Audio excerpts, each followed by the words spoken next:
یہاں پر میں 3 وظیفے ایسے بتاؤں گا انشاءاللہ جو ٹاپ آف دا لسٹ 3 وظائف ہیں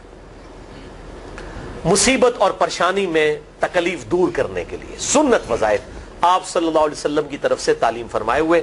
ان میں سے پہلا وظیفہ یہی جس کا قرآن میں بھی ذکر آ گیا کہ جو ان الفاظ کے ساتھ ہمیں پکارے گا، اللہ تعالیٰ فرماتا ہے کذالک ننجی المؤمنین، ہم اہل ایمان کو بھی نجات دیں گے اس طریقے سے، صرف یونس کو نہیں، اہل ایمان کو بھی۔ چنانچہ اسی کانٹیکسٹ میں پہلا وظیفہ ہے یہ لا الہ الا انت سبحانک انی کنت من الظالمین کا۔ لیکن اس سے پہلے میں ایک امپورٹنٹ بات کروں دعا کے حوالے سے کہ دعا کی قبولیت کا ایک پروٹوکول بھی ہے۔ ویسے تو آپ مسئلہ 82 دیکھیں گے، اس میں نے اور باتیں بھی کی ہیں، ٹاپک دوسری طرف چلا جائے گا، لیکن انصاف ہے کہ میں اس چیز کو بھی ایڈریس کروں۔ جامعہ ترمذی میں صحیح سند کے ساتھ یہ حدیث موجود ہے، انٹرنیشنل نمبر کے مطابق 593 نمبر حدیث ہے، اور یہ حدیث مشکات میں آپ کو پہلی جلد میں درود شریف والے چیپٹر میں بھی مل جائے گی۔ اور مشکات کو میں نے ڈکلیئر کیا ہے مشکات از دا انسائکلوپیڈیا آف حدیث، یعنی آپ کو جتنی حدیثیں سکیٹرڈ فارم میں ملیں گی کتب ستہ اور اس سے بھی باہر 13 کتابوں میں، مشکات میں آپ کو مل جائیں گی۔ میں نے اسی لیے مشکات پہ پورا لیکچر ریکارڈ کروا دیا ہے، مسئلہ نمبر 111B کے عنوان سے مشکات المصابیح کا مکمل تعارف۔ تو دعا کے لیے حمد اور درود شریف ضروری، اس لیے دیکھیں نماز کی انٹلیکچوئل ترتیب ہے، آپ پہلے دعا کرتے ہیں التحیات للہ والصلوات والطیبات، اللہ کی حمد کرتے ہیں، پھر نبی صلی اللہ علیہ وسلم پر سلام عرض کرتے ہیں السلام علیکہ ایھا النبی، اس کے بعد آپ درود پڑھتے ہیں اور اینڈ پہ آپ دعا مانگتے ہیں۔ تو یہ پہلا وظیفہ جامعہ ترمذی میں انٹرنیشنل نمبر کے مطابق 3505، مشکات میں 2292 نمبر یہ حدیث ہے، اور قرآن حکیم میں تو ہم پڑھ چکے ہیں سورۃ الانبیاء آیت نمبر 87 اور 88 میں آپ صلی اللہ علیہ وسلم نے ارشاد فرمایا کہ یونس علیہ السلام نے مچھلی کے پیٹ میں اپنے رب کو ان الفاظ کے ساتھ پکارا تھا لا الہ الا انت سبحانک انی کنت من الظالمین، اور پھر آپ صلی اللہ علیہ وسلم نے فرمایا کہ جو کوئی شخص اپنے کسی بھی معاملے میں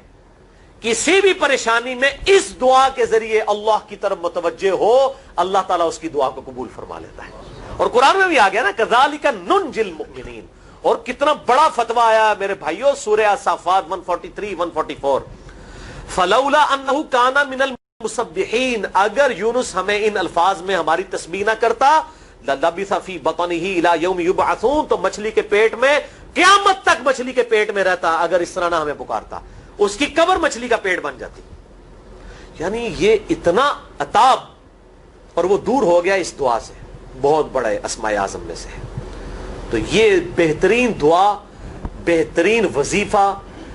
اسماء اعظم میں سے بہترین چیز، اور سب سے بڑھ کر جو میں نے بات کی کہ بہترین استغفار، اللہ سے توبہ مانگنے کا بہترین ذریعہ۔ اور کس طریقے سے، اے اللہ تو پاک ہے نا، تجھ سے تو غلطی نہیں ہوگی، میں بندہ ہوں غلطی کروں گا، تو اللہ نے تو معاف کرنا ہے نا، کیونکہ جب بندے نے اپنی عاجزی کا اظہار کر لیا ہے اور اللہ تعالیٰ کو بتایا اللہ یہ تیری کوالٹی ہے، تو غلطی نہیں کرتا، تو میں تو انسان ہوں غلطی کروں گا۔ تو یہ ہے پہلا وظیفہ۔ دوسرا وظیفہ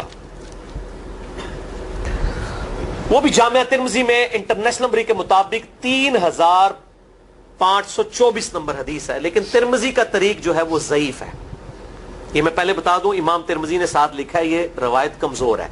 لیکن ضروری نہیں ہوتی کہ روایت اگر ترمذی میں کمزور ہے تو کہیں اور وہ روایت صحیح نہیں موجود ہے۔ اس کی صحیح سند المستدرک للحاکم میں انٹرنیشنل نمبر کے مطابق 1862 نمبر موجود ہے، اور سنن نسائی الکبریٰ میں 10492 نمبر ہے، اور مشکات میں بھی 2454 نمبر حدیث ہے انٹرنیشنل نمبر کے مطابق۔ تو صحیح سند المستدرک للحاکم اور سنن نسائی الکبریٰ کے اندر موجود ہے، اور وہ وظیفہ ہے انس ابن مالک کہتے ہیں اور سعد ابن ابی وقاص کہتے ہیں رضی اللہ تعالی عنہما وعلیہم السلام کہ آپ صلی اللہ علیہ وسلم کو جب کبھی کوئی تکلیف یا پریشانی پہنچتی تو آپ صلی اللہ علیہ وآلہ وسلم ہمیشہ ان الفاظ میں اپنے رب کو پکارا کرتے ہیں یا حی یا قیوم برحمتک استغیث،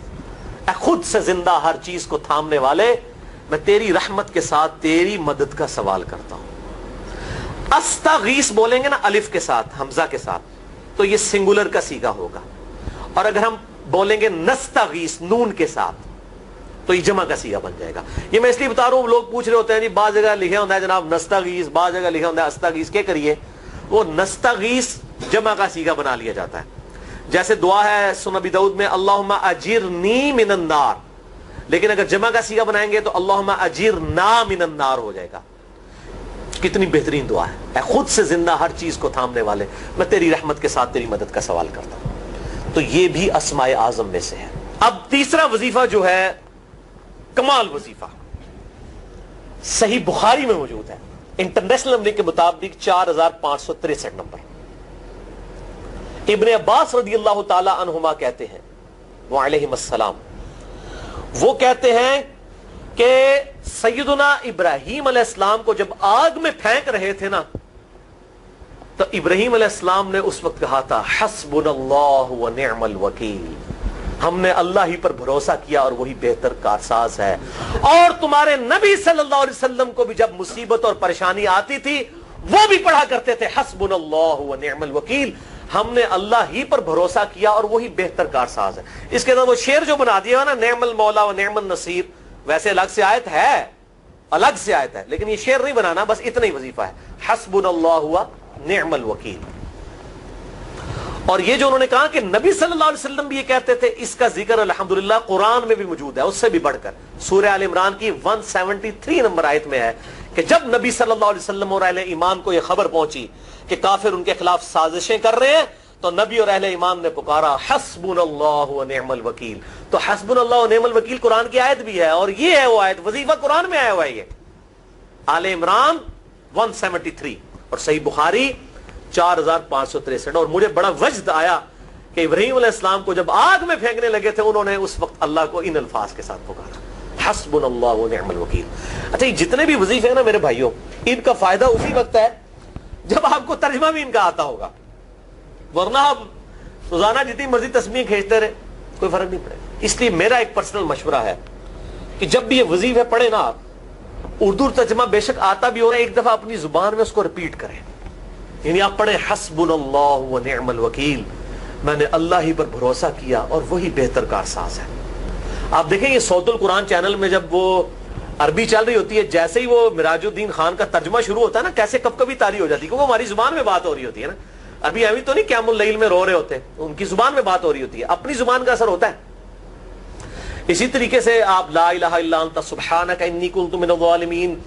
یا حسبنا اللہ و نعم الوکیل، یا حی یا قیوم برحمتک استغیث، جو بھی وظیفے پڑھیں نا، ایک دفعہ ان وظیفوں کو جب آپ الگ سے دعا مانگ رہے ہوں